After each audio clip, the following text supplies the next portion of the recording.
ചേട്ടാ ചേട്ടാ കാട്ടോർമ്മൻ ചേട്ടാ,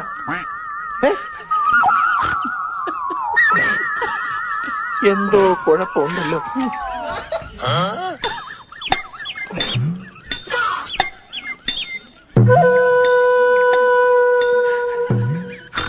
ഇതങ്ങനെ കേരള ലെവലിൽ ചിന്തിച്ചാ പോരാ, കേന്ദ്ര ലെവലിൽ ചിന്തിക്കണം. പറ്റുമോ? ഇയാൾക്ക് പിരാന്താണെന്നുള്ളതിന് ഇതിലും വലിയ തെളിവ് ഇനി എന്താണ് വേണ്ടത്? ഈ പ്രാന്തി ഞാൻ മാറ്റിത്തരാം. പാടംതുള്ളിയിലെ മാനസിക രോഗി നീ വിചാരിക്കുന്ന പോലെ ശ്രീദേവിയല്ല. ആ രോഗി നിന്റെ ഗംഗയാണ്.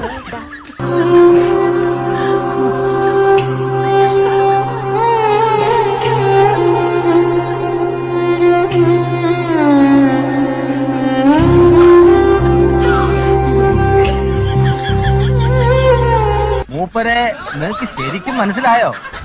കുഞ്ഞാലി വരയ്ക്കാറുമായിട്ട് നിരന്തരമായി ഏറ്റുമുട്ടി തകർന്ന് അട്ടപ്പാടി ആയിപ്പോയ ഒരു കടൽ കൊള്ളക്കാര കുടുംബത്തിലെ അവസാനത്തെ കണ്ണിയാണ് അട്ടപ്പാടി അന്ത്രു, എന്റെ ഗുരു.